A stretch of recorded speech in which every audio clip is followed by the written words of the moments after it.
Good morning, gorgeous souls. Hope you're having a great start to your week.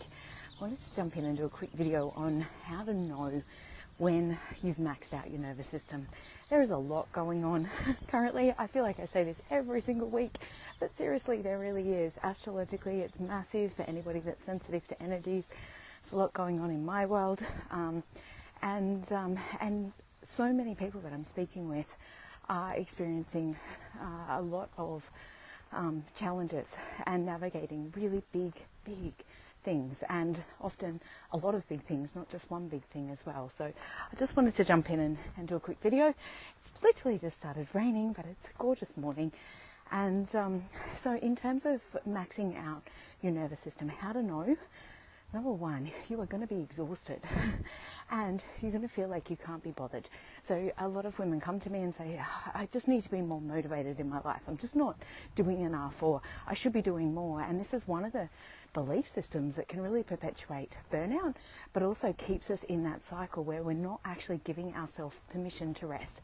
A couple of other signs is definitely craving sugar, craving sweets, craving high-fat foods.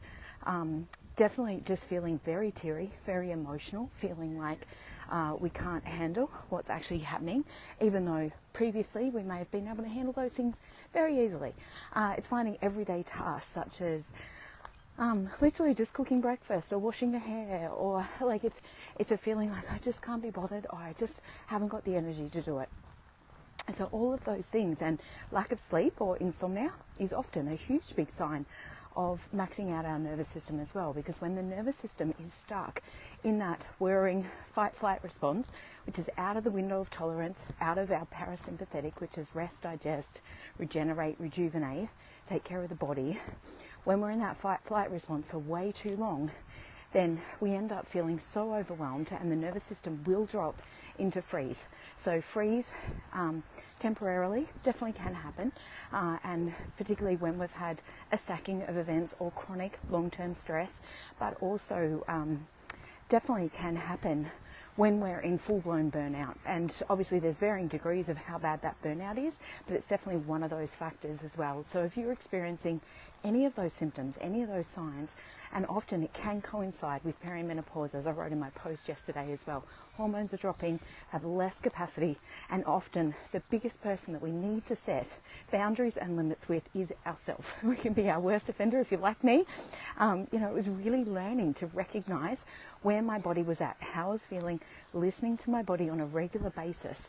And if you've grown up believing that your feelings, your thoughts, things like that are wrong because that was projected upon you from parents or caregivers, or your needs weren't taken into consideration. I'm starting to get very wet here, but that's okay. And good morning to whoever's jumped on. My glasses are going to be all wet, so I can't see. But great to have you on here. And one of the key things, if we've had our needs go unrecognised or not validated or made wrong, or worse, we got punished for trying to express those needs as a child, you may find that your body goes into denial and disassociation on a regular basis, meaning you invalidate yourself, you gaslight yourself. And again, this is not from judgment or anything like that. It's just simply what we were entrained to do in childhood. So if you're experiencing any of those things, number one, take time to rest. Number two, prioritize your sleep. Your sleep is your biggest friend. Do whatever you can. I've got a free sleep guide in the group, so make sure you download that, access that. It's got so many tips, tricks, ideas, things that you can do to prepare for sleep, to support your quality of sleep, but really getting that good quality sleep. Balancing blood sugar is super important, and doing the emotional deeper work is really important as well when healing and regulating the nervous system at a deeper level to get you out of freeze, and also to maximize your capacity. Remembering our nervous systems are like a glass of water.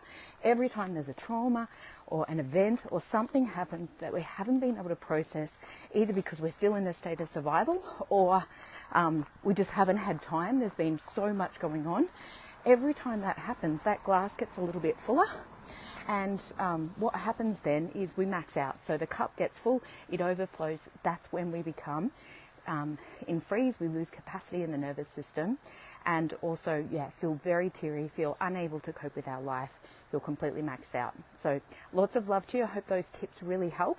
Also, dealing with the belief systems that keep us in that state of survival is also an absolute key to healing this longer term. If you'd love to know more info on how you can work with me one-to-one or in my Thrive program, send me a DM, ask me as many questions as you need to. It needs to be absolutely aligned for both you and for me, and a really good fit to work together, and we can go forward from there. But sending you lots of love. If you are maxed out right now, please take time to rest. Take as much off your plate as you possibly can. Do a brain dump to get out of the overwhelm and to recognize your priorities. Rest, eat good food, balance the blood sugar, get good quality sleep. Key things. They've been foundational for me. I always return, and in fact, I actually double down on those things when there's a lot going on in my life, just to ensure I'm really nailing those things. And with my aura tracking ring, I've been absolutely blown away. I've stayed in exceptional this last 2 weeks, even with everything going on with my resilience. I just dropped down to strong, I think it was yesterday or the day before. But I'll be back up into exceptional very soon. So wishing you all a great day. All that means is that I've got extra resilience on board, capacity to deal with all the things that I'm currently navigating myself at the moment. But sending you so much love from my heart to yours. Have a great day.